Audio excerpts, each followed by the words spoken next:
সংসদ সদস্য প্রার্থী মাওলানা আব্দুল কাইয়ুম জমাদ্দার। মাওলানা আব্দুল কাইয়ুম জমাদ্দার।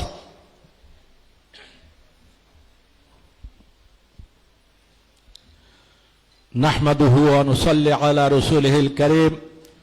বাংলাদেশ খেলাফত মজলিস কর্তৃক খুলনা জেলা কর্তৃক আয়োজিত আজকের এই বিশাল গণসমাবেশের সম্মানিত সভাপতি হযরত মাওলানা আব্দুল মান্নান সাহেব, উপস্থিত আছেন কেন্দ্রীয় উলামায়ে কেরাম ও তাওহীদি জনতা। আপনারা জানেন, আমরা লক্ষ্য করেছি বিগত দিনের ফাঁসিবাদ সরকার এদেশে সন্ত্রাস নামে ত্রাসের রাজত্ব কায়েম করেছিল। রক্ষক হিসেবে তারা ভক্ষক হয়েছিল। ইনসাফের আদালত জুলুমের হাতিয়ারে পরিণত করেছিল। দুর্নীতি প্রশাসনিক যন্ত্রের ভূষণ হয়ে দাঁড়িয়েছিল। আমরা লক্ষ্য করেছি এদেশে গণতন্ত্র হরণ করেছিল। ঠিক তখন বাংলাদেশের ওই ছাত্র জনতা আবাবিল পাখি নেয় ওই ফাঁসিবাদ সরকারকে এদেশ থেকে বিতাড়িত করে ফেলেছে। ওই ফাঁসিবাদ সরকার শাপলা চত্বরে হেফাজতের কর্মীদেরকে নির্মমভাবে শহীদ করেছে। সেই কারণে আজ আমাদের বাংলাদেশ উর্বর, আগামী দিন ইসলামের বাংলাদেশ। আমরা জানি হযরত ইউসুফ আলাইহিস সালামকে ওই আজিজে মিসর অন্যায়ভাবে জেলে ঢুকে দিয়েছিল। কয়েক বছর পরে নির্দোষ হয়ে জেল থেকে বার হয়েছে। ঠিক তদ্রূপ আমাদের আমিরে মজলিসকে ফাঁসিবাদ সরকার অন্যায়ভাবে জেলে ঢুকে দিয়েছে, কলঙ্ক লেপন করেছে, নির্দোষ হয়ে বার হয়েছে।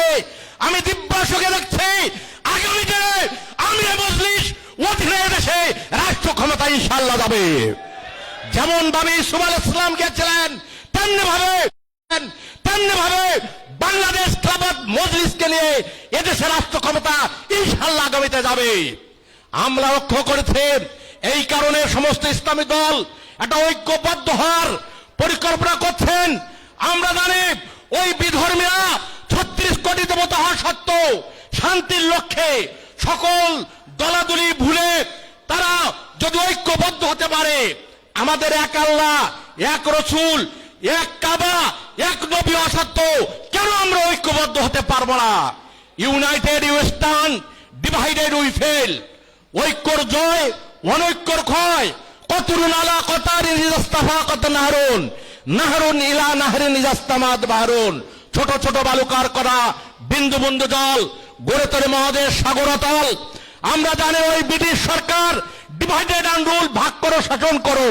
আমাদের বিগত সরকারগুলো আমাদের ওলামায়ে কেরামদের ভিতরে ডিভাইডেড করে রেখেছিল। আগামীতে ইনশাআল্লাহ আমরা ঐক্যবদ্ধ হব, কারণ আমরা জানি একটা ছোট পাটের আঁশ সহজে একটা পিপলিকা কেটে দিতে পারে। শত শত পাটের আঁশ যখন ঐক্যবদ্ধ হয়ে যায়, একটা মস্ত বড় হাতিকে বেঁধে রাখা সম্ভব। তাই আসুন আগামী দিনে আমরা সবাই ভাই ভাই সকল ভেদাভেদ ভুলে যাই। আমাদের দাবি একটাই, এদেশে ইসলামী হুকুমত কায়েম দেখতে চাই।